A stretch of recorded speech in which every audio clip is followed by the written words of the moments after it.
샬롬. 말씀을 사랑하는 여러분을 환영합니다.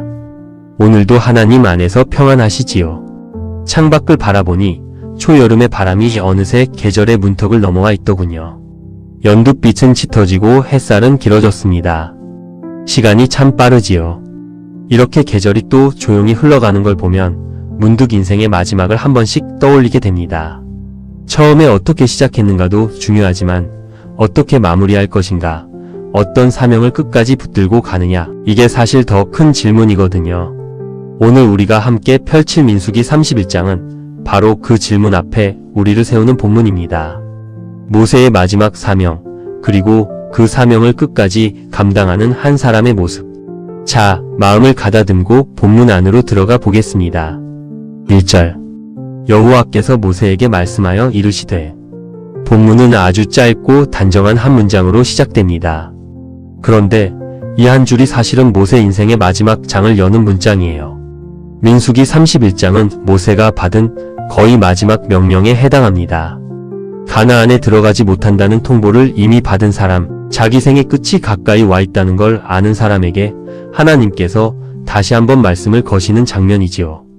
우리는 보통 이렇게 생각하지요. 죽음이 가까우면 모든 짐을 내려놓고 쉬어야 하지 않을까? 그런데 하나님은 모세에게 쉼이 아니라 또 하나의 임무를 주십니다. 그 사실 자체가 우리에게 던지는 메시지가 있어요. 하나님의 사람에게 마지막 호흡까지가 사명의 시간이라는 것이지요. 2절. 이스라엘 자손의 원수를 미디안에게 갚으라. 그 후에 내가 내 조상에게로 돌아가리라. 이 구절을 천천히 다시 읽어보세요. 너는 미디안에게 원수를 갚으라. 그 후에 내가 내 조상에게로 돌아가리라. 하나님이 모세에게 너는 곧 죽게 될 것이라고 말씀하시는 거예요. 그런데 그 죽음을 알리는 방식이 참 특별합니다. 너는 이제 쉬어라 가 아니라 마지막 사명을 감당하고 나서 돌아오라 하시는 거지요. 히브리어로 조상에게로 돌아간다는 표현은 단순히 죽음을 가리키는 말이 아니에요. 신앙의 계보 안으로 합류한다는 의미. 아브라함과 이삭과 야곱이 걸어간 그 신앙의 흐름 속으로 들어간다는 뜻이 담겨 있습니다. 그러니까 죽음이 끝이 아니라 더 큰 가족 안으로 들어가는 일이라는 거지요. 그리고 미디안에 대한 보복이 왜 마지막 사명이 되었을까요? 민수기 25장을 떠올려 보세요. 보올 산지에서 이스라엘이 미디안 여인들의 유혹에 넘어가 우상 숭배에 빠지고 음행에 빠졌던 사건이 있었지요. 그때 연병으로 24,000명이 죽었어요. 이스라엘이 가나안에 들어가기 직전 가장 깊은 영적 상처를 입었던 그 사건의 배후에 미디안이 있었던 겁니다. 하나님은 그 일을 잊지 않으셨어요. 그러니까 이 전쟁은 단순한 정치적 복수가 아니라 거룩하신 하나님이 자기 백성을 무너뜨린 영적인 함정에 대해 심판하시는 사건인 거예요. 저는 이 장면이 참 뭉클합니다. 모세에게 죽음을 알리는 그 순간 하나님이 마지막으로 맡기시는 일이 바로 백성의 영적 상처를 마무리하는 일이거든요. 모세는 자기 무덤을 준비하는 게 아니라 백성의 회복을 위해 마지막 칼을 든 거지요. 우리도 그런 마무리를 꿈꿔야 합니다. 마지막까지 무언가를 붙들고 마지막까지 누군가를 위해 쓰임받다가 조용히 조상에게로 돌아가는 인생. 신명기 34장 7절에 보면 모세가 120세에 죽을 때 그의 눈이 흐리지 아니하였고 기력이 쇠하지 아니하였다 라고 기록돼 있어요. 사명을 붙든 사람의 노년은 이렇게 다릅니다. 총명과 기력이 마지막까지 살아있어요. 우리도 그런 노년을 사모하면 좋겠습니다. 3절. 모세가 백성에게 말하여 이르되 너와 함께 있는 사람들 가운데서 전쟁에 나갈 사람들을 무장시키고 미디안을 치러 보내어 여호와의 원수를 갚되. 여기서 모세가 한 표현을 잘 보셔야 해요. 하나님은 분명히 이스라엘 자손의 원수를 갚으라고 말씀하셨는데 모세는 백성에게 여호와의 원수를 갚으라고 전합니다. 단어 하나가 바뀌었지요. 이게 우연이 아니에요. 모세의 시선이 어디에 있는지 보여주는 표현입니다. 이스라엘이 상처 입은 그 사건은 곧 하나님이 모욕당하신 사건이었다는 거예요. 백성의 죄는 결국 하나님의 거룩을 짓밟는 일이었기 때문에 이 전쟁은 이스라엘의 복수전이 아니라 하나님이 자기 이름을 회복하시는 전쟁이라는 겁니다. 모세는 그 본질을 정확히 꿰뚫고 있었어요. 4절. 이스라엘 모든 지파에게 각 지파에서 천명씩을 전쟁에 보낼지니라 하매 이 구절도 그냥 지나치면 안 됩니다. 모든 지파에서 정확하게 1000명씩 어느 지파는 더 보내고 어느 지파는 빠지고 그런 게 없어요. 인구가 많든 적든 영토가 크든 작든 똑같이 1000명씩이에요. 이건 무엇을 의미할까요? 하나님의 일에는 어느 지파도 예외가 없다는 겁니다. 너희 모두가 이 사명에 동참해야 한다는 거지요. 그리고 또 한 가지. 이때 이스라엘 장정의 수가 60만 명이 넘었거든요. 그 가운데 12,000명이라는 건 사실 굉장히 적은 숫자예요. 전체의 50분의 1 정도지요. 하나님은 다수의 힘으로 이 전쟁을 이기게 하시려는 게 아니에요. 소수가 나가서 그러나 모든 지파가 연합해서 하나님의 능력으로 승리하게 하시려는 겁니다. 이 균형이 참 절묘합니다. 모두가 참여하되 힘은 사람이 아니라 하나님께 있다는 것을 분명히 하시는 거예요. 5절. 각 지파에서 1000명씩 이스라엘 100만 명 중에서 12,000명을 택하여 무장을 시킨지라. 명령이 그대로 시행됩니다. 빠르지요. 모세도 백성도 더 이상 옛날의 그 백성이 아니에요. 광야 1세대는 다 죽고 새 세대가 일어났습니다. 이 세대는 순종이 빠르고 머뭇거림이 없어요. 그 자체가 광야 40년의 열매이기도 합니다. 6절. 모세가 각 지파에 1000명씩 싸움에 보내되 제사장 엘르아살의 아들 비느하스에게 성소의 기구와 신호 나팔을 들려서 그들과 함께 전쟁에 보내매. 여기서 비느하스라는 이름을 잘 기억하셔야 합니다. 비느하스는 누구지요? 민수기 25장에서 부올의 사건이 일어났을 때 의분에 차서 일어나 음행하는 자들을 처단하고 연병을 그치게 했던 바로 그 제사장이에요. 하나님은 그때 비느하스에게 영원한 제사장 직분의 언약을 주셨지요. 그러니까 그 사건의 한복판에 있었던 그 사람이 이제 그 사건을 마무리 짓는 전쟁에 다시 나가는 거예요. 하나님은 우리 인생의 마디마디를 이렇게 연결해 두십니다. 결코 흩어진 점이 아니에요. 그리고 비느하스가 손에 든 것이 무엇입니까? 성소의 기구와 신호 나팔이에요. 칼이 아니지요. 이게 굉장히 상징적입니다. 이 전쟁은 사람의 무기로 싸우는 전쟁이 아니라는 거예요. 신호 나팔은 하나님의 임재를 부르는 도구였고 성소의 기구는 하나님이 함께 하신다는 표지였습니다. 다시 말하면 이 전쟁은 영적 전쟁이라는 겁니다. 우리도 매일 영적 전쟁을 살아가지요. 직장에서, 가정에서, 인간관계에서 보이지 않는 싸움이 끊임없이 있어요. 그때 우리가 손에 들어야 하는 것은 분노의 칼이 아니라 하나님의 임재입니다. 말씀이고 기도지요. 7절. 그들이 여호와께서 모세에게 명령하신 대로 미디안을 쳐서 남자를 다 죽였고. 8절. 그 죽인 자 외에 미디안의 5왕을 죽였으니 미디안의 왕들은 에위와 레겜과 수르와 후르와 레바이며 또 부올의 아들 발람을 칼로 죽였더라. 여기서 우리가 놓치면 안 되는 이름이 또 등장합니다. 발람. 부올의 아들 발람이 칼에 죽었다고 기록돼 있어요. 발람은 누구지요? 민수기 22장에서 24장까지 이어졌던 그 유명한 예언자입니다.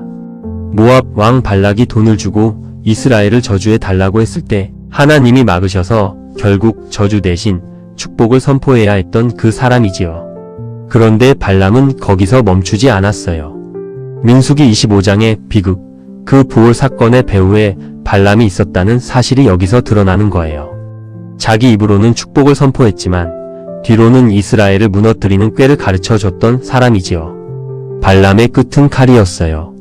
신약에 가면 베드로후서와 유다서 그리고 요한계시록에서까지 발람의 길이 경고로 등장합니다. 돈에 마음을 둔 사역, 입술로는 하나님을 말하면서 삶으로는 다른 신을 섬기는 신앙, 그게 발람의 길이에요. 발람의 죽음은 단순한 한 사람의 죽음이 아니라 그런 위선적 신앙의 종말을 보여주는 장면입니다. 무서운 일이에요. 우리 안에 혹시 발람의 그림자가 없는지 한 번씩 점검해야 합니다. 9절. 이스라엘 자손이 미디안의 부녀들과 그들의 아이들을 사로잡고 그들의 가축과 양떼와 재물을 다 탈취하고. 10절.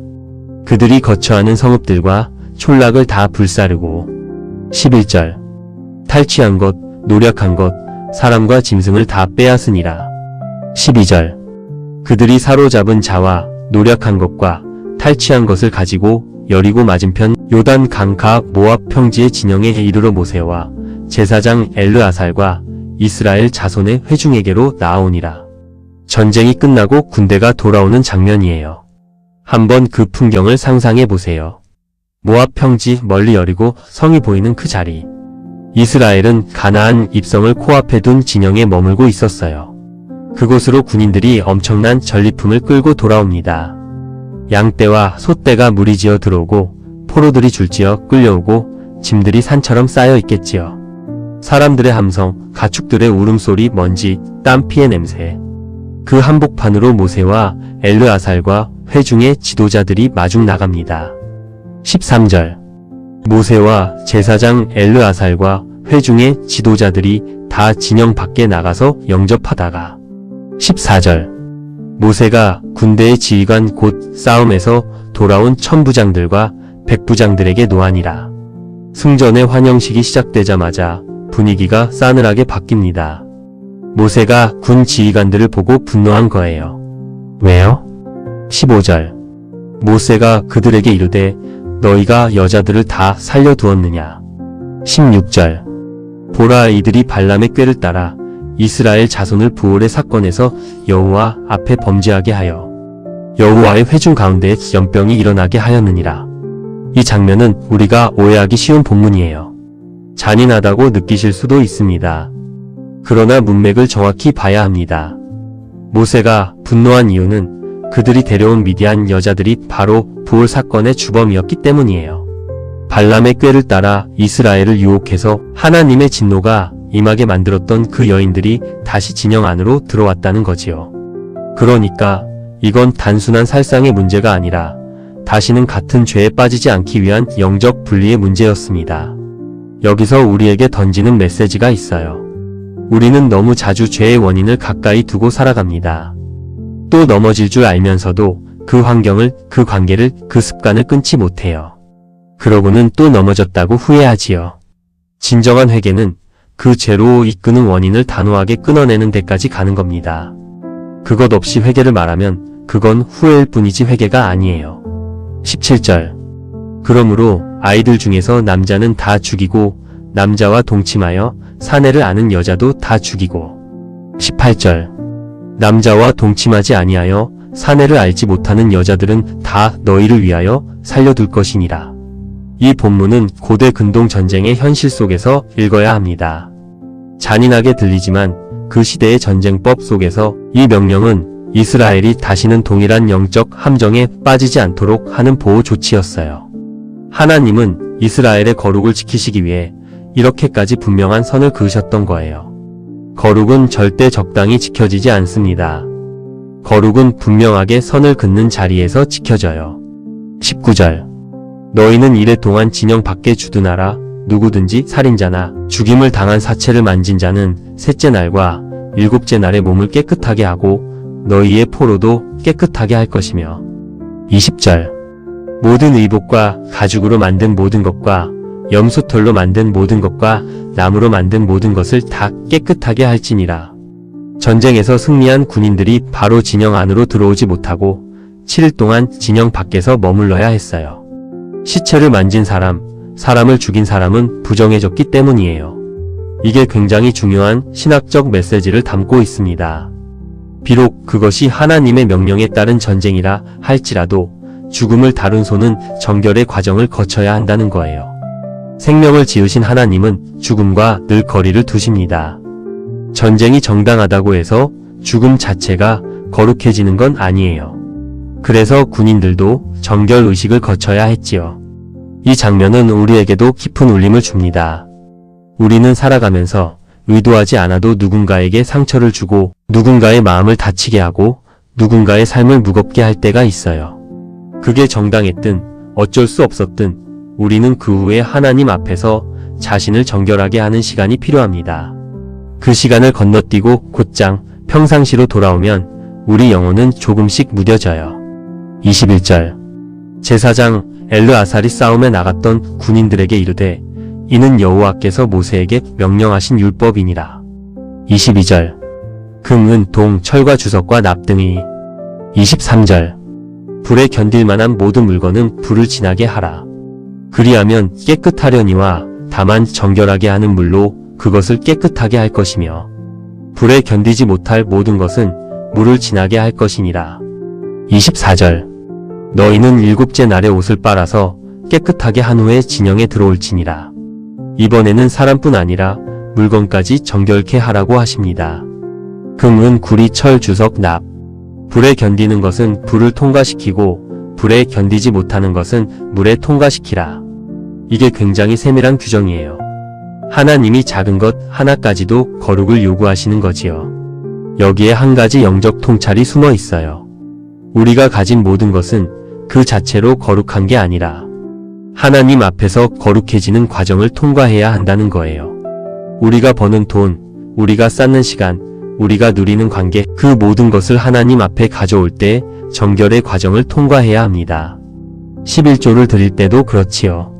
그 돈이 어디서 어떻게 왔는가, 그 과정이 정직했는가. 결과만 거룩하면 되는 게 아니라 과정도 거룩해야 한다는 거예요. 하나님은 결과만 보시는 분이 아니라 과정의 정직함까지 보시는 분이시거든요. 25절. 여호와께서 모세에게 말씀하여 이르시되 26절. 너는 제사장 엘르아살과 회중의 수령들과 더불어 이 사로잡은 사람들과 짐승들을 계수하고 27절. 그 얻은 물건을 반분하여 그 절반은 전쟁에 나갔던 군인들에게 주고 절반은 회중에게 주고. 이제 분배의 원칙이 등장합니다. 이 본문은 사실 굉장히 놀라운 본문이에요. 인류의 역사 속에서 사람들은 끊임없이 분배의 정의를 고민해 왔거든요. 사회주의, 자본주의, 공산주의 수많은 체제가 실험됐지만 어느 것도 완전한 답을 내놓지 못했지요. 그런데 성경은 아주 단순하면서도 깊은 원리를 제시합니다. 첫 번째 원리. 전쟁에 나간 사람과 나가지 않은 사람이 똑같이 나누어 가집니다. 절반은 싸운 사람에게, 절반은 회중에게. 사실 인간적으로 생각해보면 굉장히 불공평하게 느껴질 수 있어요. 목숨을 걸고 싸운 사람이 12,000명이고 진영에서 안전하게 머물렀던 사람이 수십만 명이거든요. 그런데 그 절반씩을 나누라는 거지요. 한 사람이 가져가는 양으로 따지면 싸운 사람이 훨씬 많이 받게 되지만 전체 양으로는 절반씩 균등하게 나누는 거예요. 이 분배의 밑바닥에 흐르는 진실은 무엇일까요? 이 모든 것은 사람이 얻은 것이 아니라 하나님이 주신 것이라는 고백이에요. 내가 싸워서 얻었다고 생각하면 모두 내 것이 되지요. 그러나 하나님이 주셔서 내가 받았다고 고백하면 함께 살아가는 공동체와 나누는 것이 자연스러워집니다. 소유의 출발점이 어디인가? 그것이 분배의 방식을 결정해요. 28절. 전쟁에 나갔던 군인들은 사람이나 소나 낙이나 양떼의 500분의 1을 여호와께 드릴지니라. 29절. 곧 이를 그들의 절반에서 가져다가 여호와의 거제로 제사장 엘르아살에게 주고. 30절. 또 이스라엘 자손이 받은 절반에서는 사람이나 소나 낙이나 양떼나 각종 짐승 50분의 1을 가져다가 여호와의 성막을 맡은 레위인에게 주라. 두 번째 원리가 나옵니다. 군인이 받은 절반에서는 500분의 1을 떼어 제사장에게, 회중이 받은 절반에서는 50분의 1을 떼어 레위인에게 드립니다. 그러니까 군인은 더 적은 비율을, 회중은 더 많은 비율을 드리는 거예요. 왜 이렇게 차등을 두셨을까요? 싸운 사람들의 수고에 대한 배려이지요. 목숨을 걸었으니 하나님이 그만큼 더 많이 누리게 하시는 겁니다. 그러면서도 모두가 예외 없이 드립니다. 군인이든 회중이든 누구도 빠지지 않아요. 이게 세 번째 원리예요. 하나님의 것을 먼저 구별해 드리는 것은 신앙 공동체의 모든 구성원에게 동일하게 요구되는 일이라는 거지요. 우리가 가진 것 중에는 반드시 하나님께 돌려드려야 할 몫이 있어요. 그 몫은 우리의 결단으로 드리는 것이 아니라 처음부터 하나님의 것이었던 거예요. 우리가 잠시 맡고 있었을 뿐이지요.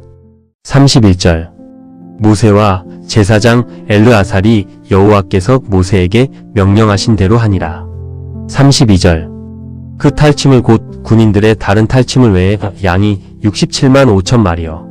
33절. 소가 7만 2천 마리요. 34절. 나귀가 6만 1천 마리요. 35절. 사람은 남자와 동침하지 아니하여서 사내를 알지 못하는 여자가 도합 32,000명이니. 36절. 그 절반 곧 전쟁에 나갔던 자들의 소유가 양이 337,500마리라. 37절. 여호와께 곡물로 드린 양이 675여. 38절. 소가 36,000마리라. 그 중에서 여호와께 곡물로 드린 것이 72마리여. 39절. 나귀가 35,000마리라. 그 중에서 여호와께 곡물로 드린 것이 61마리여. 40절. 사람이 16,000명이라. 그 중에서 여호와께 곡물로 드린 자가 32명이니. 41절. 여호와께 거제의 곡물로 드린 것을 모세가 제사장 엘르아살에게 주었으니 여호와께서 모세에게 명령하심과 같았더라. 42절. 모세가 전쟁에 나갔던 자에게서 나누어 이스라엘 자손에게 준 절반. 43절. 곧 회중이 받은 절반은 양이 337,500마리여. 44절. 소가 36,000마리여. 45절. 나귀가 35,000마리여. 46절. 사람이 16,000명이라. 47절. 이스라엘 자손의 그 절반에서 모세가 사람이나 짐승의 50분의 1을 취하여 여호와의 장막을 맡은 레위인에게 주었으니 여호와께서 모세에게 명령하심과 같았더라. 자, 본문이 이렇게 숫자를 일일이 다 나열하고 있지요. 어떤 분들은 이 부분을 읽으면서 좀 지루하게 느껴지실 수도 있어요. 그런데 이 숫자들의 나열에는 깊은 의미가 있습니다. 이건 영수증이에요. 마치 회계장부처럼 한 마리도 빠짐없이 기록하고 있어요. 양이 몇 마리, 그중 하나님께 드린 것이 몇 마리, 소가 몇 마리, 그중 하나님께 드린 것이 몇 마리. 정확하게 500분의 1, 정확하게 50분의 1이 맞아떨어집니다.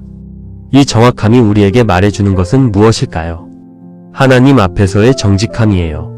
신앙생활은 대충 하는 것이 아니라는 거지요. 하나님이 명령하신 것은 명령하신 대로, 셈할 것은 정확하게 셈해서 드리는 것. 그게 신앙입니다. 우리는 종종 하나님께 드리는 거니까 대충 해도 괜찮겠지 하는 마음을 가질 때가 있어요. 그런데 사실 정반대예요. 하나님께 드리는 것이기 때문에 더 정확하고 더 정성스러워야 합니다. 48절. 군대의 지휘관들 곧 천부장과 백부장들이 모세에게 나아와서. 49절. 모세에게 말하되 당신의 종들이 이끈 군인을 계수한즉 우리 중 한 사람도 충나지 아니하였기로. 자, 여기 이르러서 가장 놀라운 보고가 등장합니다. 우리 중 한 사람도 충나지 아니하였다. 한 사람도 잃지 않았다는 거예요. 이게 얼마나 놀라운 일입니까? 양 67만 5천 마리, 소 7만 2천 마리, 나귀 6만 1천 마리, 그리고 포로 3만 2천 명. 이 정도 규모의 전쟁이라면 결코 작은 전쟁이 아니에요. 그런데 단 한 명의 손실도 없었다는 거지요. 지휘관들이 군인의 수를 일일이 점검했다는 표현이 나오는데 이게 굉장히 인상적이에요. 그들은 승리에 도취해서 잔치만 벌인 게 아니라 한 명 한 명을 세어봤어요. 그러다가 깨달은 거예요. 우리가 다 살아 돌아왔다는 사실을. 이게 사람의 힘으로 된 게 아니라는 사실을. 그 순간 그들의 가슴에 무엇이 차올랐을까요? 감격 그리고 두려움이지요. 거룩한 두려움이요. 50절. 우리 각 사람이 받은 바 금, 폐물 곧 발목고리, 손목고리, 인장 반지, 귀고리, 목걸이들을 여호와께 헌금으로 우리의 생명을 위하여 여호와 앞에 속죄하려고 가져왔나이다. 그래서 그들은 자기들이 따로 챙긴 금부치들을 모두 모아 모세에게 가져옵니다. 발목고리, 손목고리, 인장 반지, 귀고리, 목걸이. 이게 그들이 사사로이 약탈한, 그러니까 의무가 아니라 자기 몫으로 가질 수 있었던 것들이에요. 그걸 자원해서 드린 거지요. 그리고 그들의 표현이 참 묵직합니다. 우리의 생명을 위하여 여호와 앞에 속죄하려고 가져왔나이다. 살아 돌아온 자기 생명에 대한 감사가 그렇게 표현된 거예요. 우리는 자격이 없는데 살아 돌아왔다. 이 모든 것이 하나님의 은혜다. 그러니 우리의 생명을 다시 하나님께 돌려드리는 마음으로 이것을 드린다.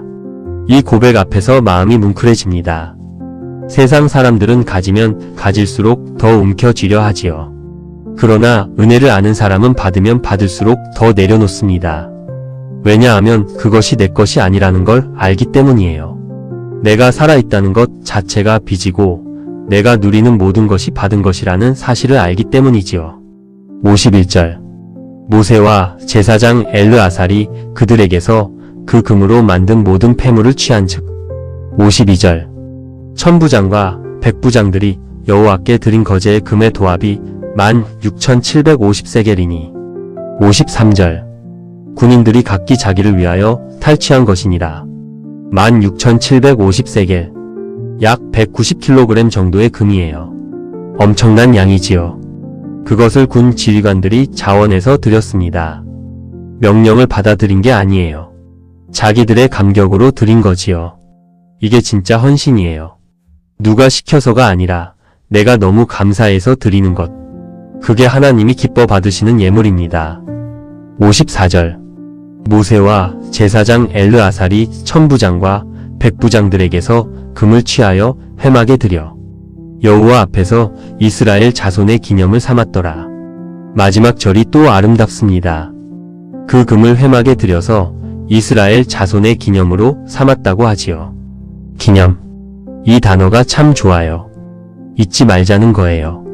우리가 어떻게 여기까지 왔는지, 누가 우리를 지키셨는지, 우리가 어떤 빚을 지고 살고 있는지 그것을 잊지 말자는 의미로 회막에 두는 거지요. 우리에게도 그런 기념이 필요합니다. 하나님이 어떻게 나를 지나오게 하셨는지 그 흔적들을 마음에 새겨두는 자리. 일기여도 좋고 사진이어도 좋고 누군가에게 들려주는 이야기여도 좋아요. 잊으면 안 되는 거지요. 잊는 순간 모든 것이 다시 내 힘으로 된 것처럼 착각하게 되니까요. 이제 본문이 성경 전체의 흐름 안에서 어디쯤에 서 있는지 잠시 짚어보겠습니다. 민수기 31장은 광야 40년의 마무리 그리고 가나안 정복의 시작 사이에 놓여 있어요. 모세 시대의 마지막 군사 작전이지요. 이 사건 직후에 모세는 곧 세상을 떠나고 여호수아가 백성을 이끌게 됩니다. 그러니까 이 장은 한 시대가 저물고 새 시대가 열리는 길목에 있는 거예요. 그리고 이 모든 이야기는 결국 어디로 흘러가지요? 진정한 영적 전쟁을 단번에 마무리하실 한 분, 예수 그리스도께로 흘러갑니다. 모세는 백성의 죄를 다루는 전쟁을 마지막 사명으로 감당했지만 그 전쟁은 한 번으로 끝나지 않았어요. 인간은 또 죄에 빠지고 또 유혹에 넘어지지요. 그런데 예수께서 십자가에 달리심으로 그 모든 영적 전쟁을 단번에 끝내셨어요. 그리고 그분은 모세처럼 사명을 다 마치고 죽음으로 가신 분, 마지막 순간까지 다 이루었다 외치며 자기 일을 완성하신 분이에요. 모세의 마무리는 그 위대한 마무리의 그림자였던 거지요. 자, 본문 전체를 한 문장으로 조용히 정리해 보겠습니다. 하나님은 사명을 끝까지 붙들게 하시고 그 사명을 통해 한 사람의 인생도 한 공동체의 역사도 거룩하게 마무리하시는 분이라는 것. 그리고 그 모든 길에서 한 사람도 잃지 않으시는 분이라는 것. 오늘 우리에게도 그 손길이 동일하게 머무르고 있다는 사실이지요. 기도하겠습니다. 주님, 모세의 마지막 사명을 따라 걸으며 저희도 마지막 호흡까지 주께서 맡기신 자리를 지키게 하옵소서. 가진 것이 제 것이 아님을 잊지 않게 하시고 살아있음이 은혜임을 매일 고백하게 하옵소서. 죄의 자리에서는 단호하게 돌아서고 받은 자리에서는 기꺼이 나누게 하옵소서. 한 사람도 잃지 않으시는 그 손이 오늘 저희를 붙들고 있음을 믿습니다. 예수님의 이름으로 기도드립니다. 아멘. 감사합니다.